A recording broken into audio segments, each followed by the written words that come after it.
LWO1 WeatherNet. Liftoff conditions looking pretty good. ESTS is ready for launch. Ignition. Liftoff. Falcon 9 has cleared the tower.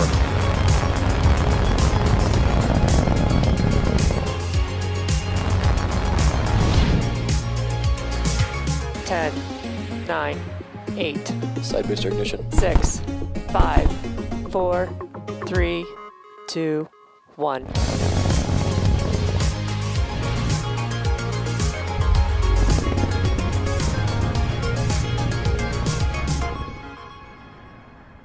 You're looking at a live view of Falcon 9 as it awaits its 2:42 a.m. Eastern Time liftoff from Space Launch Complex 40 at Cape Canaveral Space Force Station.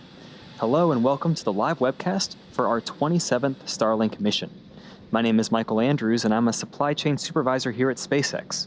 It's still Saturday evening here at our SpaceX headquarters in Hawthorne, California, but it's just after 2:30 a.m. on Sunday, May 9th at the launch site in Florida. Tonight's launch will mark a record-breaking 10th flight of a single first-stage booster. SpaceX's first reuse of an orbital-class rocket was on the SES-10 mission way back in March 2017. We've certainly come a long way since then. In terms of our payload, Starlink is a satellite internet constellation designed and manufactured by us here at SpaceX that can provide a high-speed, low-latency internet to people living in remote and rural locations around the globe. To date, over 500,000 people have placed an order or put down a deposit for Starlink service, and with every launch, we get closer to connecting more people across the world. More than a 21-story building. And like I mentioned earlier, we're flying today's booster for a record-breaking 10th time today. This particular first stage booster first flew on the Crew Demo 1 mission back in March of 2019 and has since supported 2 additional commercial launches and 6 other Starlink missions, not including the 7th one tonight. The bottom 2/3 of our vehicle is known as the first stage. You can see the soot markings left over from its previous 9 flights. The first stage accelerates the vehicle through the Earth's atmosphere into space with the help of 9 Merlin engines located at the base of the rocket. And like I said before, we're going to be attempting to recover that first stage for that 10th time on our drone ship you see pictured here. It's known as Just Read the Instructions.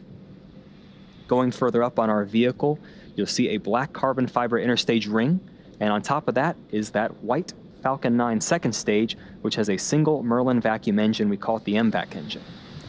Once first and second stage separate at 2.5 minutes after liftoff, the MVAC engine will ignite and then performed a propellant transition to the internal header tanks, which hold landing propellant, before reorienting itself for re-entry and a controlled aerodynamic descent. Finally, the Raptor engines ignited as the vehicle performed the landing flip maneuver immediately before successfully touching down on the landing pad. Now, these test flights and Pathfinders are all about developing a transportation system that can help humanity return to the moon, travel to Mars, and even go beyond. Please stay tuned for additional test flights in the days ahead, and be sure to check our social. Falcon 9 is in startup. We've heard that startup call out, and we're now waiting for that final go for launch call out from our launch director.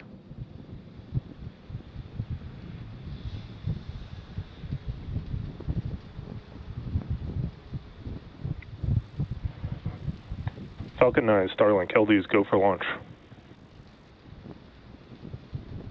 We're ready to go. Falcon 9's ready to go. All systems are go for launch. Now let's listen into the terminal count and watch as Falcon 9 takes our 60 Starlink satellites into orbit on its 10th flight.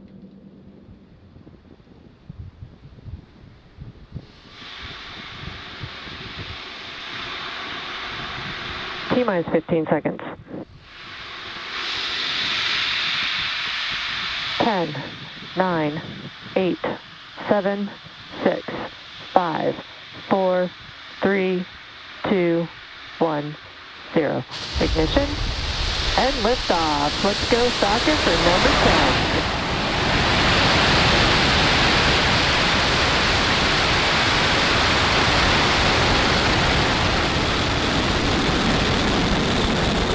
10. Vehicle's pitching down Vehicle range. and chamber pressure is nominal.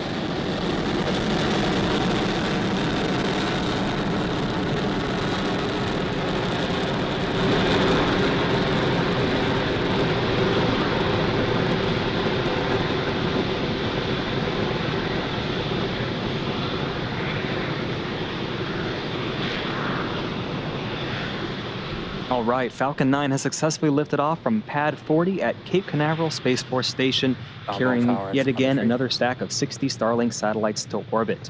Just moments ago, we throttled the engines down in preparation for max Q.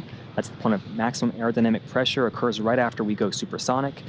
After this point, we're then able to throttle the engines back supersonic. up. That call is just about 10 seconds away.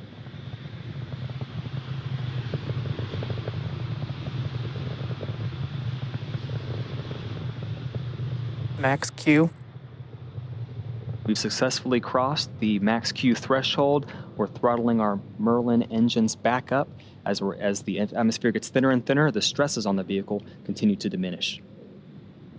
And we're just about a minute away from 3 major events happening one after another. Main engine cutoff, known as MECO, stage separation, and second engine start 1. To explain the first one, MECO, this is where all 9 M1D engines shut off and they slow the vehicle down in preparation for stage sep. And that's where, once again, the first stage and second stage separate. Stage 1 makes its way back down to sea level for landing, and stage 2 continues its primary mission, along with the fact that the MVAC engine lights up and propels that second stage, along with the Starlink satellites to orbit. Following a nominal trajectory.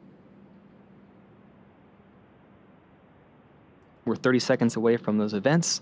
Falcon 9 continues to be on nominal trajectory. Our MVAC engine is starting to chill to prepare for that second engine start just about 20 seconds from now.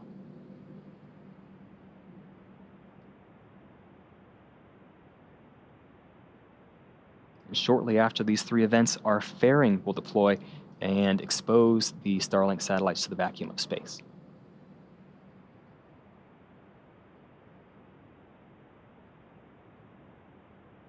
Main engine cutoff. Stage separation confirmed.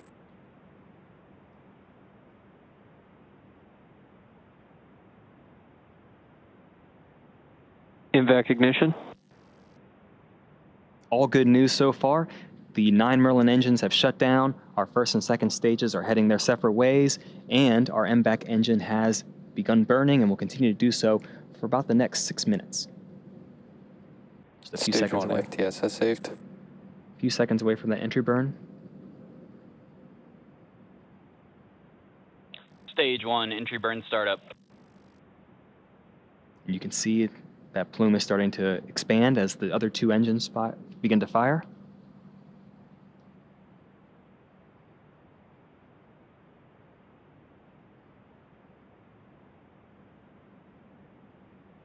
Stage 1 entry burn shutdown. Stage 1 landing burn startup. See it there, our landing burn's begun. Hopefully we get continuous coverage. Terminal guidance. And also our second engine will cut off shortly after this landing attempt. Stage 1 landing leg deploy. We have continuous views right there. This looked great.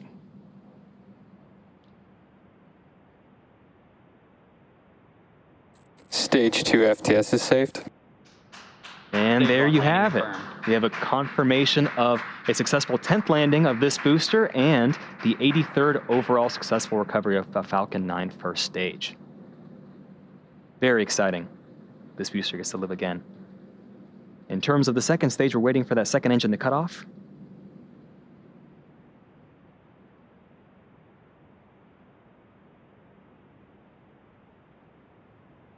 That second engine has cut Nominal off. orbit insertion. And we have confirmation from the GNs for the 10th time on our drone ship, and we had 2 successful second stage MVAC engine startups. Right now, we're coming up on deployment of our stack of 60 Starlink satellites. It's just about 30 seconds away, while our second stage is in between Australia and New Zealand. And you see it right there, actually. Those satellites are starting to slowly extend. And shortly after this, they're going to deploy their individual solar arrays. And over the next few days and weeks, they're going to distance themselves from each other and use their onboard ion thrusters to make their way to their specific operational orbits.